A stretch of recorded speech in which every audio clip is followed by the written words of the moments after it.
This is Elliot and Jose coming to you from Dreamland Comics in Schaumburg, Illinois, here on CCW TV. This has been kind of a good week for DC, actually. Yeah. We had a really good Brave and the Bold review. I consider Wildstorm to be DC. We're not going to talk about it, but Planetary number 27 came out. Well, it came out a couple weeks ago. A couple weeks ago, but he's finally getting it. I'm finally getting it, and I started reading it. I'm loving it. I'm really loving it. And the one mini-series tie-in that I've enjoyed the most, Blackest Night Superman number 3, came out. Again, by James Robinson, Eddie Barrows, with some, he had some assist on this one. On the pencils, On the pencils. You can tell where Barrows stopped and the other guy picked up, actually.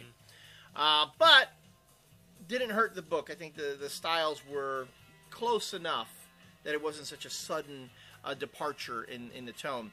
In Blackest Night Superman number 3, we catch up with goings-on in Smallville, where Superman, Kal-El, and Connor Kent are fighting the Golden Age Superman. And on New Kandor, or New Krypton, I'm sorry, Supergirl is fighting the resurrected form of her father.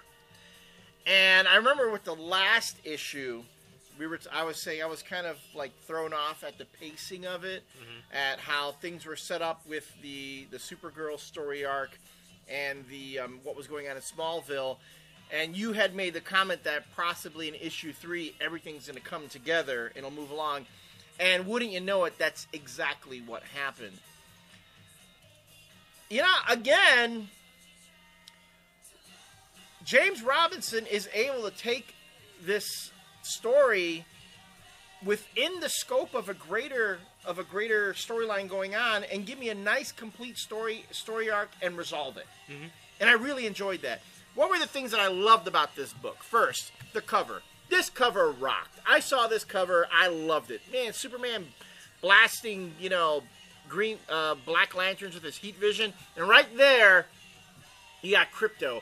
You open right to the first page, Krypto sleeping outside the Kent farm on his blanket. He's got his little blankie there, which is so cute.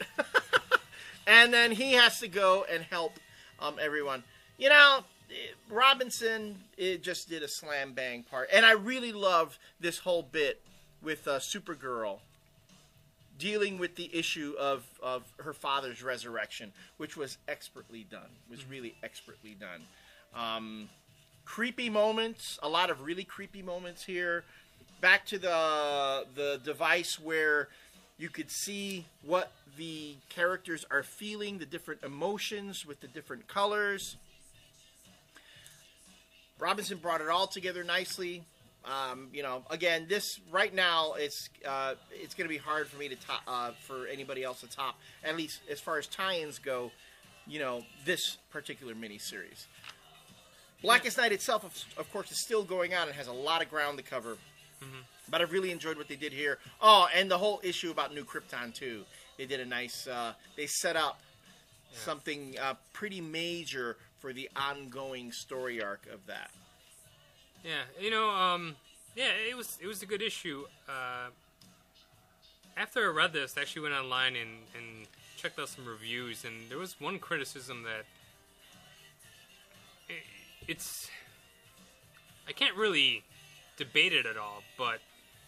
Okay, the criticism was that these Blackest Night minis don't really do anything to move the Blackest Night movie story forward. That it's about the characters. It's like, and it was specifically this one and the Batman one, where you have those characters, they fight zombies, or they fight Blackest Lanterns, and then by the end it's all resolved, and then it doesn't really move the actual Blackest Night story anywhere. Okay.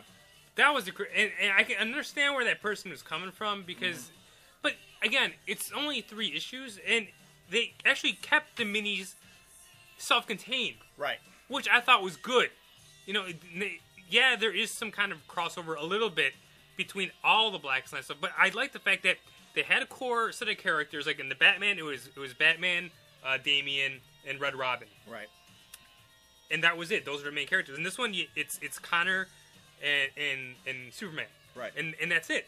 And yeah, they're fighting their Blackest Night counterparts, and they're just good character piece stories. Right. And you don't have to read anything else to get this story. And I like the fact that it's only 3 issues. You got a full 3 issue, and it sets up in here. Now Superman is aware of what's going on, sort of, and they need to get together with the Justice League or let other people know and find out. So I think it did a good job. Batman brought Dick and everybody in that group up to speed on Blackest Night. Now Superman knows. So now to see them get together and talk about what each one went through so they can probably work out some kind of plan, I think that it actually works.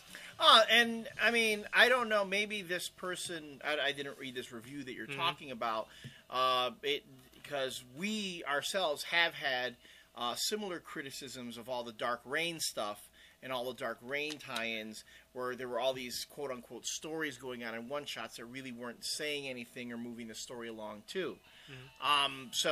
But this is a story in and of itself within a greater story. Right. It's like a pocket story, and I think it works fine. Right.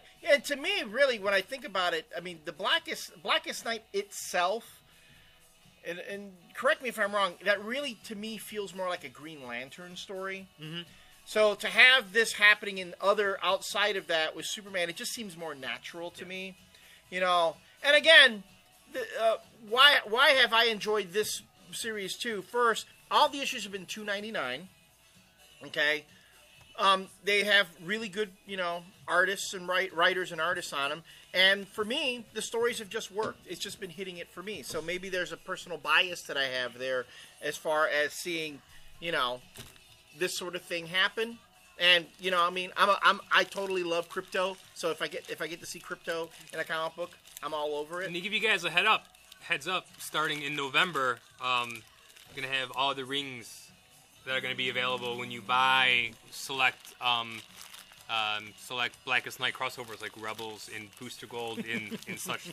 So, so hopefully retailers are going to have these rings and you get one free when you buy the books. So just to let you guys know, it's starting all through November.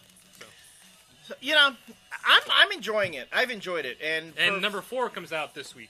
This coming Wednesday. And you guys, you knew me from the beginning.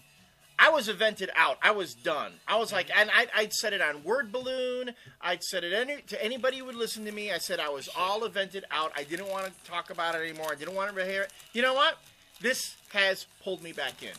I've been enjoying it. So now you're looking forward to the Siege, right? Since you want more events now? Ugh. You had to bring me down. Sorry. You had to bring me down. Let's see if I can get my mood back up again.